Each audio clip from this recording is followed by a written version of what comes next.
Alors là, on va faire un autre tutoriel sur les formes complexes. Donc on va voir surtout les formes de polygones là. C'est assez rigolo, c'est assez simple à faire. Donc après, on va essayer de voir. Donc la dernière fois, on avait vu déjà le cercle, parce que c'est finalement une forme de base qui est assez pratique. Donc on appuie une fois, on lui donne sa forme circulaire sans appuyer deux fois, et puis là on va lui donner un rayon de 1000 mm. On a donc notre cercle. Alors le principe est assez simple. La dernière fois, je vous avais déjà expliqué qu'en fait un cercle était composé de segments. Dans SketchUp, il n'y a que des lignes droites. Et avec des lignes droites, on peut faire des courbes. Tout dépend en fait du nombre de segments. La courbe qui compose donc ce cercle est composée de segments. Donc là, ce qui fait notamment un cercle assez laid, mais on peut très bien appuyer sur le périmètre, on sélectionne l'arête, on clique droit, info sur l'entité, et là on voit que ce cercle est composé de 24 segments. Donc on peut doubler, 48. Voilà, on a un cercle déjà beaucoup plus lisse. Mais si on grossit encore, on voit qu'il y a encore des segments qui sont de nature plus petite. On peut continuer à s'amuser. 96 segments. Et on a un cercle qui est de loin une courbe qui est de loin beaucoup plus fine.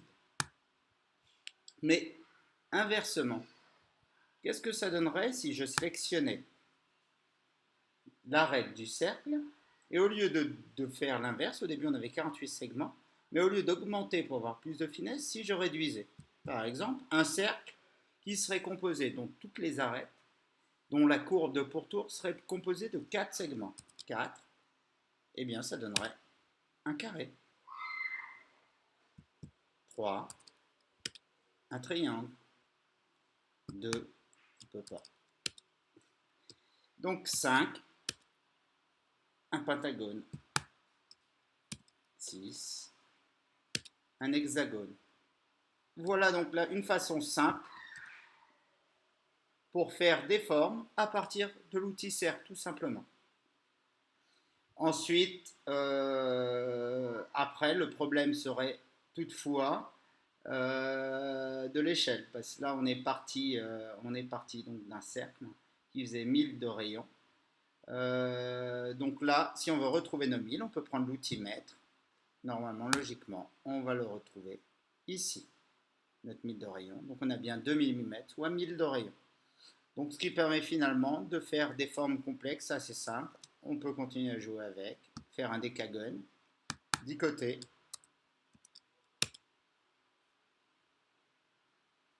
Et ensuite, on peut faire ce qu'on veut dessus. Voilà pour les formes complexes, sur toutes les formes de volume ou de surface à plusieurs côtés. On peut donc les faire tout simplement à partir de l'outil cercle et éditer l'arête. Info sur clic droit dessus, info sur l'entité et changer donc le nombre de segments qui composent la courbe de pourtour. Par contre, je ne suis pas sûr qu'on puisse l'éditer une fois qu'on l'a poussé en volume, ça ne me paraîtrait pas logique. On ne peut pas l'éditer en effet une fois qu'on a changé de volume. Voilà, et puis après pour lui donner des formes spécifiques, comme je vous avais déjà montré la dernière fois, on peut très bien faire l'outil échelle, le prendre une arête, appuyer sur Alt pour avoir finalement une compression ou une échelle avec un point de centre. Donc ça c'est plutôt contrôle pour... on appuie sur contrôle pour PC. Et voilà. Et si on sélectionne toute la face, on clique droit dessus, adoucir, lisser les arêtes, pour voir les arêtes de construction. Donc vous avez compris un petit peu aisément comment pouvoir faire des facettes de diamant dans n'importe quel produit, qu'on appelle aussi facettes en arêtier. Donc ça c'est assez rigolo. On y va. Alors, vu qu'on est dans le cercle, maintenant on va voir une autre forme complexe qui est très rigolote, on en profite, qui est donc la sphère. Donc pour la sphère, l'idéal, le petit conseil, c'est de commencer par une ligne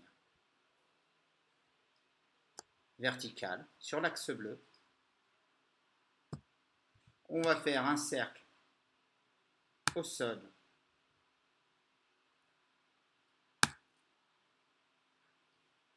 Et ce qu'on va faire, on va se mettre sur le côté. Tout simplement, j'ai le cercle de sol qui composera mon chemin. Je vais utiliser un outil qui s'appelle Suivez-moi. Je vais utiliser donc le cercle de sol afin de l'utiliser comme chemin. Et j'ai besoin d'avoir un cercle qui est vertical, soit sur l'axe rouge, soit sur l'axe vert. Pour ça, deux possibilités. Soit je m'incline comme cela, je prends l'outil cercle. Et là, vous voyez, je ne l'ai pas encore. Cercle. Voilà. Et puis là, on a changé d'axe. Ça, c'est une possibilité, mais ce n'est pas la possibilité que j'aime. La petite possibilité que j'aime, elle est toujours aussi basique.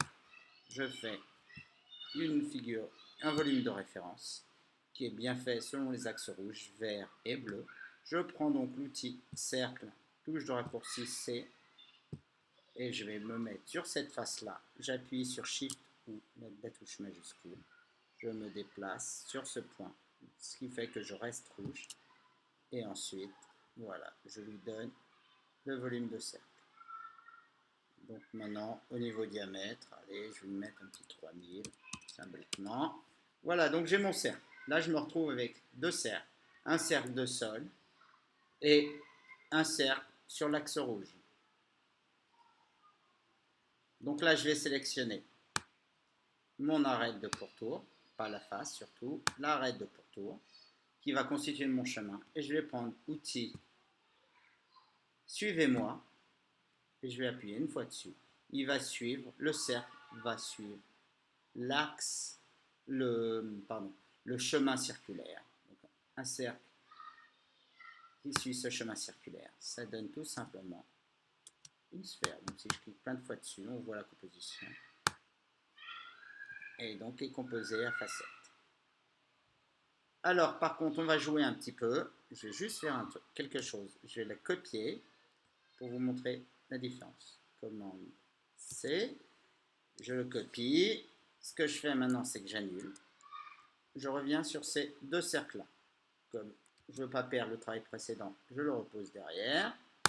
Et maintenant, donc, vous voyez ma sphère avec toutes ces facettes en plan. Parce que je vous ai dit sur SketchUp, on travaille avec des segments.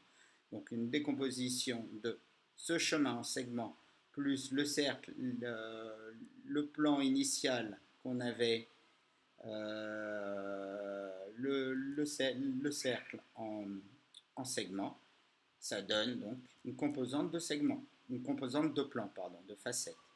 Mais donc du coup, vous voyez que votre sphère est d'une qualité relativement médiocre, assez faible, puisqu'elle est composée en facettes, mais on pourrait la vouloir d'une qualité beaucoup plus fine, pour avoir un meilleur rendu.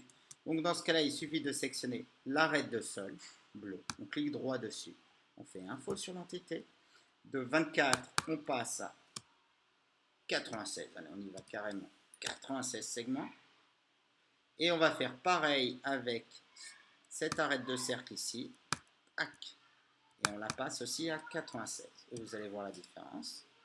Là, c'est pas passé, on le voit. Donc on passe à 48. Je vous ai déjà montré que des fois, ça marche pas. Le plus simple, c'est de le faire en deux temps. 48 une fois, et de 48, on repasse à 96.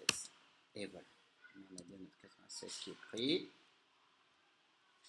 Hop là, on change là. On resectionne notre chemin comme avant, en bleu. Outil Follow Me, moi je l'ai ici. Je l'ai mis ici directement dans les outils. J'appuie une fois. Par contre là, ça met beaucoup plus de temps parce que du coup, il y a beaucoup plus de segments. Donc la sphère est beaucoup plus complexe. Et maintenant, vous allez voir, on va la sectionner plein de fois. Et on va faire adoucir, laisser les arêtes. Et vous voyez donc, avec les mêmes outils, on a une sphère qui est de loin de qualité plus optimale, beaucoup plus fine. On a beaucoup moins de facettes et donc de paires beaucoup plus précises. Maintenant, on a aussi une image qui est en termes de qualité beaucoup plus lourde. Donc voici pour la sphère. Après, pour la sphère, on peut faire pas mal de choses. On peut s'amuser à évider. Je reviens en arrière. On fait à peu près ce qu'on veut. Donc voilà pour la sphère. Bon, vu qu'on est aussi dans l'esprit sur l'outil Follow Me, on va continuer sur cet outil. Bon, je vais le faire sur un prochain tutoriel. On va essayer de le scinder, ce sera plus logique. Allez, bon courage.